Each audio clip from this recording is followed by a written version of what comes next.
We have a special episode for you this week.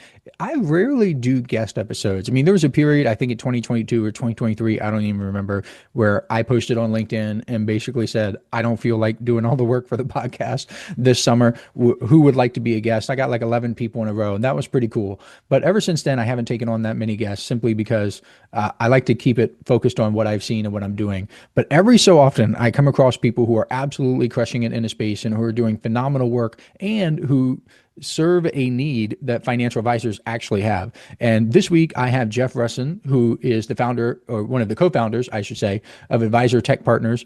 And we are going to talk about CRMs and automation and how that applies to your marketing. And I want to preface this episode before I let Jeff take the wheel. The reason I'm especially interested in this topic, so for financial advisors who have been with me forever and ever and ever. So back in 2015, the original platform of the Advisor Coach was coaching based, thus the name the Advisor Coach. A few of the things that I helped financial advisors with back in the day there were things like follow up, choosing a niche, and a little bit of CRM and automation, but I practically had to beg financial advisors to use CRMs. These are three of the things that would absolutely move the needle in their businesses. The landscape has evolved tremendously. Now, using a CRM is kind of sort of like table stakes. It's not something that I have to beg financial advisors to do anymore, which I think is really cool. So a lot has changed in 10 years. And I want to get Jeff to talk about what he has seen in the marketplace, why financial advisors should, I guess, use a CRM if they're not, and some of the things that they can do in their business to extract even more productivity from their technology. So, Jeff, I'll let you take the wheel, talk about yourself, what you do, how you got here, and whatever else you want. All right, awesome. Well, James, thank you for having me. Firstly, I've noticed your LinkedIn posts all the time about the marketing for financial advisors and how important it is to be sending those emails, have different messaging instead of just talking about holistic plans and all that garbage, right? Like actually stand out. And so when we're working with clients at Advisor Tech Partners, we do a lot of automation inside of Wealthbox and Redtail CRM systems. And so this directly affects what happens inside of MailChimp, Constant Contact, Sendinblue, any of those email marketing platforms. So we set up automation so practically when someone becomes a prospect and then turns into a client, you don't want to be sending them those daily emails that James is recommending to ask for an intro call, right? So I'll preface this whole conversation with automations inside of the CRM are good for email marketing. Oh, yeah. And we'll talk about specific examples. It doesn't have to be complicated, right? So in the No. system that you're talking about, when I Mhm. recommend for financial advisors to email every day, they kind of get confused where they say, wait, do you want me to sit down and write an email every day? I don't have time for that. No, not necessarily. Not if you absolutely want to do that, I'm not going to tell you how to live your life. But typically, I recommend to have an email sequence. When someone joins your email list, they go through the sequence of 5 to 12 emails is typically what I recommend. At the Right. end of that sequence, they exit and they go to some other list. So that's what you're talking about. They could get what do you call it? Do you call it tagging? They get tagged as a client. So inside of Redtail and Wealthbox, I'll use Wealthbox as an example here. There's statuses, right? There's contact types and statuses. Redtail is actually the statuses. Wealthbox is the types. And so when you change them from prospect to client or anything, well, we don't even have to get deep into it. We can make something happen inside of the email marketing software. So let's just say that 5 to 12 email sequence that you just mentioned, say that came from the website. So we could automate it from the website into the CRM as a lead, and then into that 5 to 7 drip campaign. And then after, automatically get them into whatever audience that you want to get them into for those occasional emails, or like when something big happens, like the big, beautiful bill, and you need to say something about it, right? That makes a huge difference. So I know we're Yeah. talking about email. What are some of the most common things that you help financial advisors with? Just like big picture, what are some of the most common things? Okay. So the biggest thing that we do is automating in tandem with workflows inside of the CRM. So if an introductory meeting is scheduled, then a workflow that we custom build for the firm is automatically launched. So the associate advisors, CSAs, lead advisors, and owners all know what they need to do in order to make that a successful first impression. I mean, you're coming right off of that email, which if they scheduled is a good impression. Well, you want to have a workflow in place so those pre-tasks leading up to that intro meeting are perfect. And a good example is sending a Loom video to that prospect before, right? That's like a high quality touch point you can do to really get them to really stand out and probably convert them before they even get on the call. So you mean if someone schedules an appointment, or once someone does schedule an appointment, you can record Mm-hmm. a video saying, "Hey, thank you so much for scheduling the appointment. I look forward to meeting you. Here's what you need to bring," that sort of thing. Yeah, you can do that. And you can, if you trust your associate advisor enough, you can make it so that task goes to the associate advisor. They record the Loom video, say, "Hey, James, it's great that you scheduled a call with us or a meeting with us. You need to bring X, Y, and Z. We really look forward to meeting you." And can reference some information that they put in the notes inside of the scheduling link. So Our financial, automatically launched when intro meeting is scheduled. Right. that's cool. Our financial advisors, when you talk to them about these sort of workflows and processes, are they generally open to that? Are they happy to get on board with that, or are they a little skeptical and hesitant where they don't want to do all this automation? Well, it really starts from the ground up. So they need the customizations in their CRM. So they need to make sure they know what's what and who's who in their CRM, first of all. That's the first step. After you get all that groundwork in place, like prospect, client tier levels, all that stuff, then you can move into what I've talked about, which is the workflows. So we always start off with the customizations first. So because all firms have their own lingo, we want to make sure that lingo translates customized into the CRM that they're using, whether that be Redtail or Wealthbox. Then they get more comfortable with the workflows. And then we get team meetings with associate advisors, CSAs, lead advisors, all talking about the processes. And it ends up being a good mediation session, a good therapy session for people to get the real processes in place. Because without those types of calls, we're not going to get the custom result that we want that actually fits the firm like a glove. It's cool that you get everyone on board because that saves a lot of time. It's not even about for at least from my perspective, it's not even just about the advisor and the client or potential client. It's actually about all the Mm-hmm. internal communication. That saves a lot of time too. You don't have to go to your associate advisor or your receptionist or whoever you have in your business, your assistant, and say, "Oh, I need you to do this, this, and this, and this," or even remind them. It just all happens automatically, which is cool. Yes, very much so. And post like actually implementing this for firms, we encourage people to reach out to us because there's a phase where we're actually revising workflow steps. So if the CSA doesn't like a workflow step, they can reach out to us, tell us why they don't like it, and we can change it. Maybe there's a different outcome to the step. Maybe it needs to be worded differently, but whatever floats their boat, then we'll make the changes in their Wealthbox or Redtail CRM and shoot them over a Loom video with the changes, explaining it why, and then we encourage them to save that video, put it in their server for future reference. That's good business practice too. I mean, that's just like a thing that you should do, even if you're not using all the fancy automation or whatever. This is something that you should listen to your team members. I think that's a great thing to do. I have a question for you that's kind of like from my selfish interest, simply because Okay. I've been around long before Redtail and Wealthbox really became massive and took over the space. So I've kind of seen this evolution of the two, and really, I love to see their growth and I've loved to see their evolution over the years. Why do you think they have become so successful and have been the dominant players over the past, I would say like 5 to 10 years? Firstly, I'll get into like, okay, so with Salesforce, you need an admin. That's no question about it. It's that complex where you just need an admin for the CRM. I think a lot of advisory firms, especially, RIAs just starting out, don't want to be spending that capital on a Salesforce admin, number one. Number two, you can start using Redtail and Wealthbox quite out of the box. And so, especially with their marketing placement being CRM for financial advisors, it really catches a lot of attention. So I think both of them have done a great job in putting their niche in. And I think simply because of their niche is why they get all the business. You know what I mean? And I do think they do a lot of enterprise deals with bigger firms where there are IAR independents working underneath them that choose it because it's recommended to them. Okay. And that's a huge deal. especially for like cash flow from a business perspective. And I think of in terms of Hmm. like being an entrepreneur, if you could land those big whales in the industry, Hmm. you're going to get a huge infusion of cash that you can use to better your product, to help your people perform better. It snowballs, right? We That's talked a right. little bit off air. I don't know how deep you want to go with this, but you talked about how a lot more advisors that you've seen using Wealthbox. I'm not. Did I say Wealthfront before? I've got different No, no, advisors on the Wealth mind. Box. It's Okay, Wealth yeah, I Box. know. I think I may have done a Freudian slip with Wealthfront.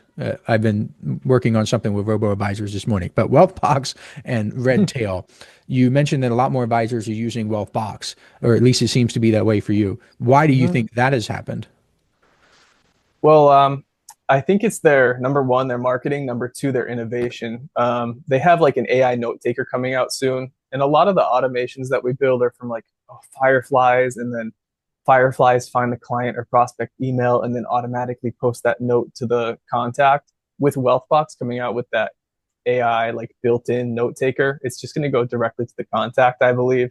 And just like innovation overall, such as like in workflow steps now, you can send emails from workflows, you can do send to actions, you can do contact updates, all within the workflow. So they've done a great job with innovating, and I think that's why a lot of people are on Wealthbox. Their innovation has been great, and for me, I like iPhone. I don't know if everyone else does, but I like the simplicity of it. And I don't care if Android came out with something better 10 years ago. iPhone is simple, and I think Wealthbox is the iPhone of CRMs, even though it is great and They pay functional. you to say that? Are you No, no, no, no, no. them? No, I know. We get Advisor Tech Partners gets nothing from either of them. Yeah, I got you. I have no, by the way, advisors, I have no relationship with Wealthbox or Redtail or any of the advisor specific CRMs. Years ago, we're talking like 2016, maybe, I wrote a blog post about the CRM that I recommend for financial advisors. And at the time, that was a company called Capsule.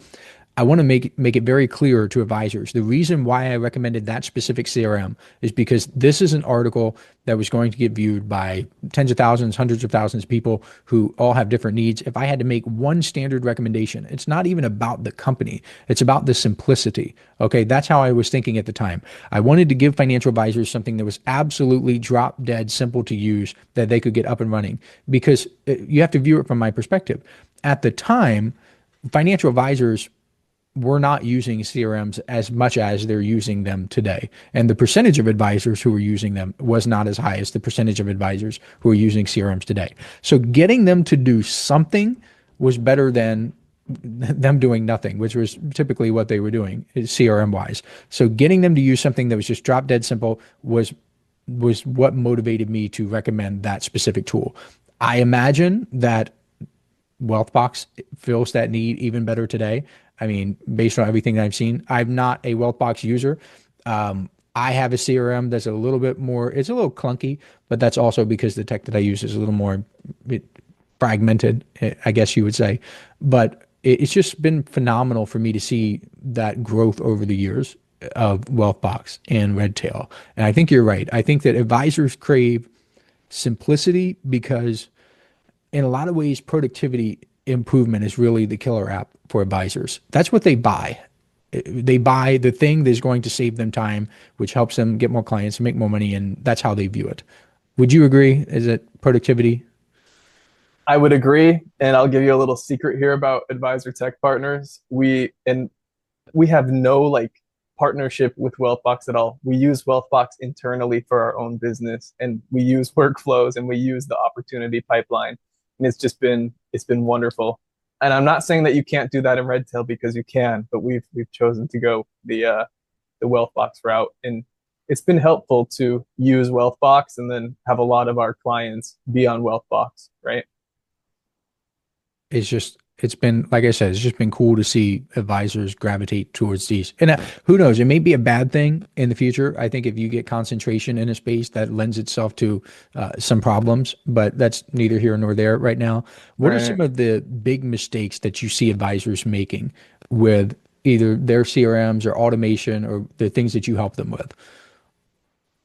Well, from a marketing standpoint, firstly, they're not able to segment out their clients. You know, there's a lot of firms out there that have tier ones, twos, and threes, and fours that maybe they're trying to offload. They want to invite their tier ones and tier twos to a special sort of event during the year, right? Like an in-person meetup or something. Maybe it's a baseball game, basketball game, football game, whatever it is, and maybe not sports related at all.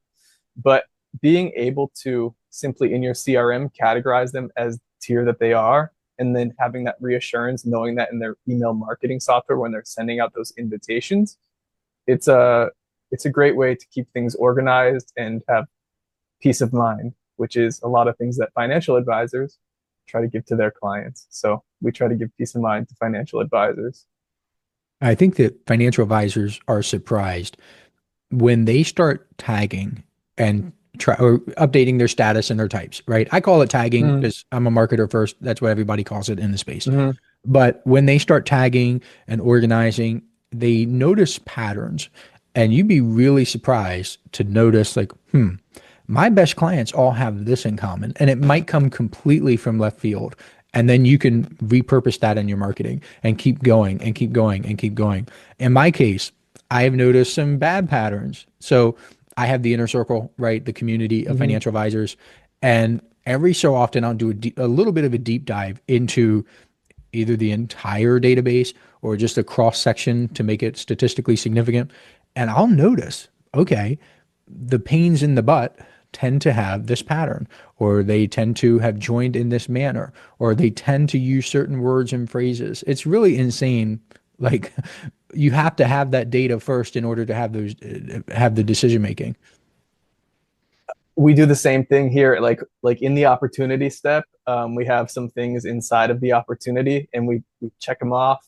And then when we review our data at our quarterly business review, we start to notice patterns as well. Same as you. And so that's why it's really good to have good organization in your CRM, because you'll notice those patterns and then be able to push your efforts towards those the top 20% that cause the 80% of your results, right? How did you get started with Advisor Tech Partners? Like, what is your story? How did it come into existence? Oh, so I needed a job out of college so badly to pay those Sally Mae loans, right? And so I studied finance and economics in college. So I was like, okay, I'll just go to a financial place. And it was me and the boss. It was a small shop, right? And immediately he wanted me learning Redtail, Zapier, which is a big automation tool. Oh, I love And Zapier. yeah, I love it too so much. And he just let me go at it and take on all these projects that he didn't want to take on because he was busy with clients. And so that's what I did. I just kept learning Redtail and Zapier and all these other advisor tech platforms, FMG. The list goes on and on. But I was exposed to that. So 8 months after, I stopped and started cold calling advisors, and it worked out. And then eventually, I that was like the beginning. And then there became a point where I was working with a firm out of California, and then I met Matthew, the co-founder, and Matthew had left that firm, and then shortly after I left, and then I was just like, we can build something bigger. Let me hit him up and see what he's doing. He was looking for a financial advisory job coming from a CSA position, and I was like, Matthew, dude, let's try. What's the worst thing that happens? He hopped on board, and without him, I mean, he's half of the whole thing. So we've done great since Jeff and Matthew became co-founders. Well, a lot of successful companies are built that way. I mean, Microsoft, Apple, partnerships are extremely important.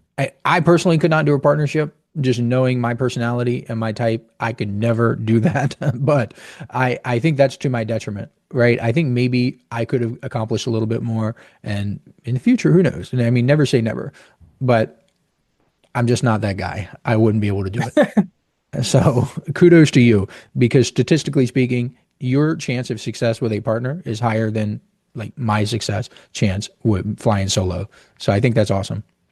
It's quite the relationship, but I think we've done a great job in the beginning of making sure that we're organized, making sure that we have our weekly meetings where we don't just like say ideas throughout the week. We focus on our client work. We focus on the business. We track our on the business versus in the business time. So I think just out the gate, we knew the pitfalls and then went went on that way. What are some of the things that you like most about financial advisors? The reason why I want to ask you that is because a lot of the financial advisors listening, they rarely, if ever, get to hear an outsider talk about the relationship side of working with them. It's either clients or prospective clients or other financial advisors. It's very rarely what vendors think about them. So what do you like most about that market? Well, for the ones coming to us, I like how forward looking they are because the advisors that are coming to us are really trying to scale and grow, but at the same time give those quality touch points to their clients. So being able to figure out those tiers and making sure that those clients' needs are being met. There are some cases where there's a tier one client who doesn't even meet the AUM threshold, but it's just because of like they're a grower, right? We know that Yep. they're going to keep putting money into their 401k or whatever it is, their retirement account. And so you need to just pay attention to that. So I really like the forward-looking advisors that want to keep promoting their team first of all, and that's what workflows help do. Um, and I like advisors that really truly care about the end client, not just looking for that asset under management payment that comes through quarterly or monthly or whatever. Because there's a lot of times where we run into advisors where they truly like, hey, I can't come to the meeting. My top client just hit me up, and that makes me feel good about them because for us, we care about the end client. I'm thinking about Joe Schmo, who's been working his whole life, and I would hate for Joe Schmo to get his money managed by someone who just wants money and doesn't care about the planning process. So I love advisors who really care about the planning process and making sure that their clients understand and know what they're getting into, why, and when the market drops, they're there for them so they don't sell. So I really enjoy that about advisors that they understand the market swings, they're taking care of their clients and understand the emotions behind it. I think it's very emotional. It is. And I love that. That's actually one of the harder things for me to do because in the marketing world, if I kind of sort of have to default to we're going to market your services and your offers and your business, and you're going to get more clients and make more money and grow. You have to be careful with that because I want advisors who genuinely care about their clients. It's hard for me to qualify and quantify that for advisors. So if I go too hard on the make more money, get more clients, I can attract the people who are just truly money motivated and don't necessarily care as much as they should about their clients. That's really bad. I've had people come into my world who are like that. I try to filter them out. I try to get rid of them. There are warning signs. It's kind of nutty. I have a psychology degree. Like that's what my actual academic Mm-hmm. background is. And a lot of that seeps in. You realize that it's like 2% of the population is psychopathic. They're literal Oh, psychopaths walking around. mm, And it's even higher in men and it's even higher in certain occupations. But let's just say it's 2%, right? That means for every 50 of these people that I'm meeting, one of them is going to be a full-fledged psychopath, like grow at any cost, don't care about the clients. And it's crazy when you think about it like that. If I have 1,000 financial advisors that I'm marketing to, mm-hmm. 20 of them are going to fall into that category. And I mean, it is what it is. You have to work with the market that you're given. You have to play the cards that you're dealt. But I have to straddle that line of grow, grow, grow, and also care about your clients. Absolutely, absolutely. And I think it's great that you have a psychology degree so you can actually figure that out pretty quickly, right? Yeah, I feel like people without that type of background or knowledge or intuition, they can just fall into the trap and then get a bunch of those types of clients, right? And then that can really hurt your business if you deal with those people. I try to warn advisors too, because some of the other like marketing, there's a ton. I feel like sometimes there are more coaches and consultants and gurus for financial advisors than there are actual financial advisors. Mm-hmm. And some of these people are not coming from a good place. And I know that because I've met with them directly. I've talked with them. I've had behind the scenes conversations with them. The language that they use to describe financial advisors is not empathetic. It is not caring. I catch a lot of flack because I tend to be more blunt and direct and to the point. So I come across as someone who is kind of like a jerk. And maybe I am. Maybe I am a huge jerk. I don't know. It's neither here nor there for that. But I would rather be myself with advisors than not two-faced, but I guess that's the best way I can describe it. And those are the people I feel like I would want in my corner in business. I would want someone who's just going to tell me like it is always, because at the end of the day, it's up to me to improve myself in my business. I have to do the right thing with the data that I've been presented. If I'm offended by the other person or if I can't handle the data, that's on me. That's my response to the situation. That's what I love about you. That's what I love about owning a business. And that's actually the biggest trait I love about financial advisors are the ones that don't have to put on a mask to do their profession. You know, that's the best right there. Because it's not draining when you don't have to put on a mask. Like putting on a mask is so draining. And when you have to play someone who you're not all day, 8 hours, 10 hours, 12 hours, maybe 16 hours a day, that's just not a life right there. And that's pretty tough to live. I think So that's why a lot of advisors like the independence. If and when they go independent, they realize, whew, they breathe a sigh of relief. They don't have to keep that mask on, or at least for as long. I think everybody wears a mask to some extent, but it's mhm. just how long are you wearing it, right? Like I actually toned down my stuff. One of the things, this is off topic, but I am very like, let's go, like stop being so weak, like don't be timid, like go hard in real life. That's what I'm actually like I'll keep a boot on somebody's neck. That's why I couldn't do the partnership. Because I would be like, why aren't you doing your FM work this week? That's what I do, right? Just very Right. intense. I tone it down on this podcast. A lot of people think maybe I'll amplify it a little bit. That specific slice of my personality is toned down quite a bit. So in a nutshell, I'm wearing a mask in that sense, but I don't do it all the time. And I think one of the Yeah. goals that we can have as financial advisors and as marketers and as vendors to financial advisors is to slowly but surely reduce the amount of time putting on that facade. But I mean, we all do it to an extent. Yeah, and I think it is okay to put on a mask, but just make sure it's a light one. You know what I Yes. mean? Yes. Yeah, yeah, absolutely. And you just talked about people who were like, oh, finally, when they go independent, we see a lot of people go from, like Edward Jones, for example, they become their own RIA and they can finally see the light at the end of the tunnel of being themselves and running a firm the way that they want it to be. They just need those systems in place so they can replicate what was done for them before, but make it even better, right? Now, I ask you about what you like about financial advisors. What are some of the things that you believe they could improve on, or some of the little Hmm. quirks that you don't like as much? I think generally, um, shiny object syndrome. Oh, yeah. There's always these things going around, and it's too much, right? So if you have shiny object syndrome and you're an advisor and you're working with a team, you're gonna kill them. Get an Asana or something project management system and just put all your ideas there, and then like on a quarterly business review, prioritize the ones that actually make sense or get rid of them all or whatever it is. But don't come to the office or come to work with 10 different ideas, and then the team's going to be overwhelmed. They're trying their best, and they don't own the business. Your team doesn't own the business, you do. And so they don't have the skin in the game like you do. You have to understand that completely. I haven't thought about that in a long time because I agree with you. The shiny object syndrome, it just gets Mm-hmm. so tiring. It's like every other day there's a new thing and a new fad. And marketers are some of the worst at instigating this stuff because they create new names for old stuff, right?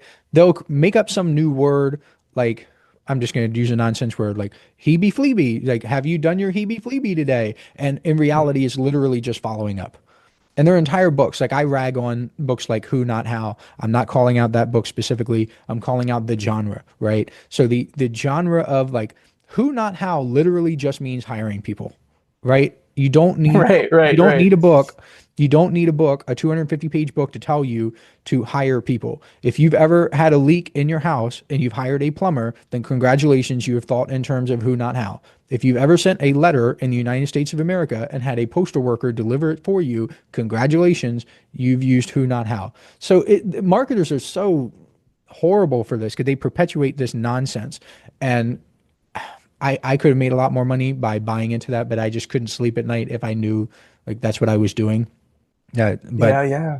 it is horrible. I didn't think about it in terms of the team years ago because I'm in the marketing space. I did some marketing consulting for an employment attorney in Southern New Jersey, Philadelphia region, and I didn't want to do it. He begged me to do it. Yeah, I am a little bit money motivated, so when he put a figure in front of me and said, "I need you to do this for me," I was like, "Yes, sir." You know what I mean? So, so I did, and the thing he hired me for on day one was to basically clean up his Google ads. And Okay. he was running a ton of have you been hurt? Have you been bitten by a dog? Have you been fired? Those sorts of ads, because that's what attorneys do. And I started trimming it and split testing. And as every marketer on planet Earth knows, who's at least worth his or her salt, that stuff takes time. You can't just Mhm. flip a switch and have a hugely converting campaign overnight, especially not with someone like this guy who literally had 1,000+ Google ads because he was targeting all sorts of campaigns or all sorts of keywords with different campaigns across Philadelphia and New Jersey. Well, he had shiny object syndrome. And it seems like every day he would text and say, well, what about this? What about advertising in the Sixers stadium? What about this billboard? What about Facebook ads? What about this? And it was so exhausting. It was actually one of the reasons why I had to terminate our agreement. I just couldn't handle it anymore. So I had added at least 7 figures of revenue to this guy's business in a couple months. And it was simply by him. He got it right in the beginning. He gave me something that I could work with. If I was working in Google Ads, I could be a rainmaker. And I was just having them work and having them work and having them work. But then he started Hmm. throwing other stuff. He was sabotaging himself. I don't know if he thought of it that way, but I'm sorry, but like a billboard is not going to bring you the results that me getting you a million plus impressions a year is going to get. It's just not. So I can Right. relate. I've been there. So you can't build the house without the foundation. Like you can add stuff to stuff that's already working. I think you posted about something like that pretty Yes. recently, but don't like don't bring in something new when something's already working. Just keep making the thing that's working better, right? So I He did adhere that a to lot. that. I think what's related to shiny object syndrome is the idea that if other advisors are doing it, it must be a good idea and or it must be something that I should do too. And I absolutely that gets on my nerves so badly. When financial advisors see so and so do something on LinkedIn or do something on YouTube or a podcast or they do it a certain way. Oh, that must be the secret. That must be the thing. Or like this guy does 22-minute podcast in 20 instead of 23. 22 must be the thing that gets clients. That's insane to me too. That's yep. That's the worst for me too, because I know there's advisors out there reading these books, listening to these podcasts, and like seeing what other advisors are doing, and they think they need to do all of it. But the case that they're looking at, that advisor focused on that one thing and really dug deep into it. So they're hearing a conglomerate of a ton of different things that work for advisors and think that they need to be doing it all. When in reality, they're listening to a podcast episode of an advisor that did one thing good. You Yes. see? Yep. Yeah. It's kind of like in the lifting world, if you see a strong man deadlifting 500 pounds and you think to yourself, okay, I need to do that then. In order for me to get strong, I need to deadlift 500. It's like, well, you can't. You literally cannot Right. on day one. So you don't see the work that went into all the stuff. You don't see all that. You only see the 500-pound deadlift. You don't see the accessory lifts and building up and 5 pounds a week and recovery and sleep. You don't see all that. You just see the event. So Right. great conversation. We're going to wind this down. Is there anything that you would like to add or anything that we missed or anything that I didn't ask you that you think would be really important for advisors to know? I think it'd be really important to know. I want to go back to the shiny object syndrome. Please, please, please stop focus on what's in front of you. Look, and I mean, if you had your customizations in your CRM set up correctly, you'd be able to see where your revenue is coming from. Therefore, focus on the thing that you're good at. So please, if I could give advice, focus on what you're good at, keep adding to it, and don't let the shiny object syndrome take over you, your firm, and your team members, because it will only cause issues. So that's all I got to say about that. And you can help with that. You can help financial advisors understand what they're good at. You can help them understand who their most profitable clients are. You can help Mm-hmm. them understand who's likely to grow. You can help them understand how to become more productive. So if advisors want to reach out to you and learn more about you and how you can help, what should they do? They should go to advisortechpartners.com, and there's orange buttons everywhere saying get started to schedule an introductory meeting. Or they can pop up will come up with the CRM mastery guide where they can put in their information, which will then go into our wealth box as a lead, automatically put them in the drip campaign, just like what we do for the people we work with. So everything that we practice and do internally for our firm, we do for financial advisory firms as well. Super important. You heard the man, Advisor Tech Partners. I love people who practice what they preach. Thank you so much for appearing on Thank the you. Financial Advisor Marketing Podcast. Financial advisors, I will catch you next week.